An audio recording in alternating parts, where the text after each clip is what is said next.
అది ఎందుకు అలా నాకు అర్థం అవుతుంది. ఎందుకు డిలే చేస్తారు? ఎందుకంటే ఇవ్వాల్సింది ఇచ్చి తీరాలి కదా. ఇవ్వాలి అని తీర్మానం జరిగి ఇవ్వటానికి వాయిదాలు అడుగుతున్నారు ఇంకో, అది వేరే విషయం. అసలు ఆ తీర్మానం వరకే వెళ్ళట్లేదు మనం.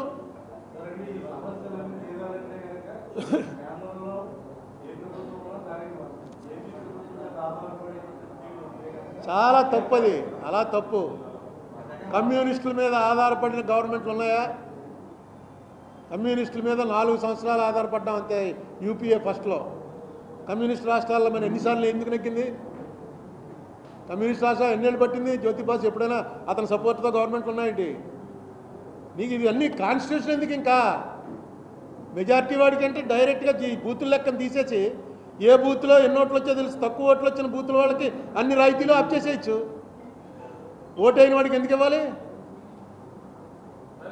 ఇంకా రాజ్యాంగం రాసుకున్నది ఎందుకు? కాన్స్టిట్యూషన్ ఎందుకు? ఇవ్వమని చెప్పారు, మాకు సంబంధం లేదని చెప్పారు. ఎవడు అడగాలి? నువ్వు నేను అడిగితే మనం ప్రెస్ మీట్లో అడుక్కుంటాం, అక్కడ పార్లమెంట్లో అడగాలి. ఇదేం లెక్క ఇది? ఏం అడగరు. అరే డిబేట్ పెట్టమంటే షార్ట్ నోటీస్ డిబేట్ ఉంటుంది. ఇంకా ఎక్కువ ఇచ్చేసామని చెప్తారు. మామూలుగా ఇచ్చింది కాదు, ఇంకా ఎక్కువ ఇచ్చేసాం. ఏపీకి ఇవ్వాల్సిన మొత్తం ఇచ్చేసామని ఎప్పుడు అనలేదు. ఏపీకి ఇవ్వాల్సిన దానికన్నా చాలా ఎక్కువ ఇచ్చామంటారు. ఇవ్వాల్సిన మొత్తం అన్నారా బుక్ అవుతారు. అందుకని ఆ మాట అన్నారు వాళ్ళు. మీకు ఇవ్వాల్సిన దానికన్నా చాలా ఎక్కువ ఇచ్చామని అంటారు. ఎవరికి కావాలి ఎక్కువ? మాకు ఇవ్వాల్సింది బారేయండి, ఇగో ఈ అకౌంట్లు ఇవి, పలానా అకౌంట్ ప్రకారం ఇంత డబ్బు కావాలి, ఇంత డబ్బు రావాలి, అది ఇవ్వండి. ఇవ్వలేరు. ఎన్నాళ్ళలో ఇస్తారు చెప్పండి? ఎన్ని వాయిదాల్లో ఇస్తారు చెప్పండి? అరే మన డబ్బే బాబు, అది చంద్రబాబు నాయుడుతో జగన్మోహన్ రెడ్డితో కాదు, ఇది వాళ్ళదైతే వసూలు చేసుకుందరు. అదే 1,42,601 కోట్లు, 1,41,601 crores అని 58.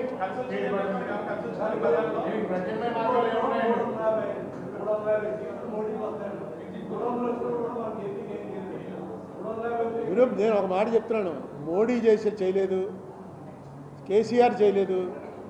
వాళ్ళు ఎందుకు చేస్తారండి? కేసీఆర్కి ఈ స్టేట్లో ఒక్క సీట్ రాదు, చేయడు. మోడీకి ఈ స్టేట్లో సొంతంగా వెళ్తే 1.5 అంత వచ్చింది, కాంగ్రెస్ కన్నా తక్కువ వచ్చాయి 2019లో. ఎందుకు చేస్తారు? చేయించాలి. కాన్స్టిట్యూషన్ తీసుకెళ్ళి వాళ్ళకి ఓట్లేసిన రాష్ట్రాల్లో చేయాల్సిన పనులు బోళ్ళు బిజీగా ఉంటారు, ఇక్కడ నిలబెట్టాలి. అదే అడుగుతున్నాను నేను. అదేళ్ళలో ఎందుకు వాడుకోలేకపోయారు? ఇప్పుడైనా వాడుకోండి బాబు అని. 10 ఏళ్లలో ఇది 10 సార్లు పెట్టుకుంటాను ఈ ప్రెస్ మీట్. ఈ లెక్కలన్నీ మీకు తెలుసున్నవే. ఇన్నేళ్ళు అయిపోయినా ₹1 రాలేదు. అది ఇస్తున్నారండి, కొంచెం కొంచెం ఇస్తున్నారు. ఇప్పుడు పోలవరం ఉంది, వాళ్ళు ఇవ్వం 2014 రేట్లు అన్నా. ఎలా లాగారో చంద్రబాబు నాయుడు గారు లాగాడు, జగన్మోహన్ రెడ్డి టైంలో డబ్బులు వచ్చాయి, డబ్బులు తీసుకుంటున్నారు. ఎప్పటికప్పుడు బెదిరిస్తుంటారు, ఇంకా మీకు రావాల్సింది 500 కోట్లే, ఇంకా రావాల్సింది 300 కోట్లే అని. కానీ ఇస్తున్నారు. అసలుగా మోసం వచ్చింది పోలవరం. పునాదులు కొట్టుకుపోతే ఇప్పుడు ఏమవుతుందో ఎవరికి తెలియదు. ఎందుకంటే డయాఫ్రమ్ వాల్ అంటే పునాది, అది ఒక ఎక్కడ రేరుగా కడతారు. అది ఇసుక మీద కట్టాలి. ఇది అక్కడ ఉన్నదంతా ఇసుక. అందుకే మన స్పిల్వే యాక్చువల్గా మనకు అన్నీ ఎలా ఉంటాయి? బ్యారేజ్ ఉంటుంది, దాని కింద స్పిల్వే ఉంటుంది. మనకు చూపిస్తుంటారు కదా మీరు టీవీలో చూపిస్తుంటారు. వరదలు వచ్చేసాయి, గేట్లు ఎత్తేసారు కానీ గేట్లు ఎక్కడ ఎత్తారు? ఆ బ్యారేజ్కే ఉంటాయి గేట్లు. కానీ మన పోలవరం డిఫరెన్స్ ఏంటంటే స్పిల్వే వేరే చోట ఉంటుంది, ఈ బ్యారేజ్ వేరే చోట ఉంటుంది. యాక్చువల్ బండు ఎందుకంటే కింద ఇసుకుంది, అక్కడ స్పిల్వే కడితే ఆగదు. ఆ పక్కన తీసుకెళ్ళి రాయి మీద కట్టారు. ఈ కింద ఇసుకుంది కాబట్టి ఇక్కడేమో డయాఫ్రమ్ వాల్ పెట్టారు. డయాఫ్రమ్ అంటే ఇక్కడ మనకు ఊపిరితిత్తుల్లో ఉంటుంది డయాఫ్రమ్. అది ఏమవుతుంది? ఇలా అవుతుంటుంది, సంకోచం వ్యాకోచాలు చెందుతుంటుంది. వాటర్ ఫ్లో స్పీడ్గా వచ్చినప్పుడు అలా అయ్యి దాని స్పీడ్ తగ్గిస్తుంది అనమాట. అదేదో టెక్నాలజీ, చాలా ఓల్డ్ టెక్నాలజీయే. దాంట్లో ఎక్స్పర్ట్ అని బావర్ కంపెనీని తీసుకొస్తే నేను అప్పుడే నెట్లో చూశాను. మనం ప్రెస్ మీట్ కూడా పెట్టాం. 300 కోట్లు 340 కోట్లు ఇచ్చారు. మనం ప్రెస్ మీట్లో కూడా డిస్కస్ చేసాం. అది చాలా మంచి కంపెనీకి ఇచ్చారు. పోలవరం అది చంద్రబాబు నాయుడు ఇచ్చిందే. ఏం చేస్తాం? కొట్టుకుపోయింది. ఎంత కొట్టుకుపోయిందో కూడా ఎవరికి తెలియదు. ఓసారి ఎప్పుడో ఎవరో మినిస్టర్ వచ్చి, ఎక్స్ మినిస్టర్, కాంగ్రెస్లో మినిస్టర్, తర్వాత వైసీపీలో ఉన్నాడు, ఎవరో వచ్చి అక్కడికి వచ్చి డయాఫ్రమ్ వాళ్ళు సరిగ్గా కట్టలేదుట, పోలవరంలో ప్రెస్ మీట్ అని చెప్పాడు. డయాఫ్రమ్ వాళ్ళు సరిగ్గా కట్టలేదుట, దీని మీద నాకు చాలా అనుమానాలు ఉన్నాయి అనగానే ఇరిగేషన్ మంత్రి గారు, తెలుగుదేశం ఇరిగేషన్ మంత్రి గారు ఏమన్నారంటే, లోపలికి ఉరికి చూడు, బయట నుంచి నీకేం కనబడుతుంది, లోపలికి వెళ్ళి 300 మీటర్ల లోపలికి వెళ్తే కనబడుతుంది నీకని. గుర్తుందా మీకు?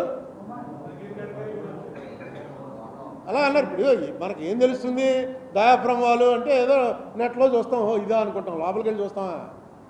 చూడవలసిన వాళ్ళు, చేయవలసిన వాళ్ళు వెళ్తారు, అజమాయిషీ చేయవలసిన వాళ్ళు గవర్నమెంట్. వాళ్ళు ఆవేళ చెప్పింది కరెక్ట్ అయిందిగా, కొట్టుకుపోయింది అంటున్నారు. ఏంటంటే ఇతను కొట్టేశాడు, కాఫర్ డ్యామ్ కొట్టేశాడు, అందుకే కొట్టుకుపోయింది నీళ్ళు అంటారు. అసలు కాఫర్ డ్యామ్ కట్టడమే తప్పు, కట్టాడు కాబట్టి పోయిందంటారు. ఇవన్నీ ఎవరు కాఫర్ డ్యామ్ కట్టడం తప్పు అయితే ఆ తప్పు ఆ డిజైన్ తప్పు అవుతుందా, చంద్రబాబు నాయుడు తప్పు అవుతుందా? డిజైన్ ఇచ్చినట్టు కట్టాలి. బాబాయ్ ఇది ఎలా కాదండి, ఇలా చెప్పండి అని నాయుడు చెప్పగలడా, జగన్మోహన్ రెడ్డి గారు చెప్పగలడా? నాయుడు గారు కానీ జగన్మోహన్ రెడ్డి గారు కానీ గవర్నమెంట్ హెడ్స్ వాళ్ళు.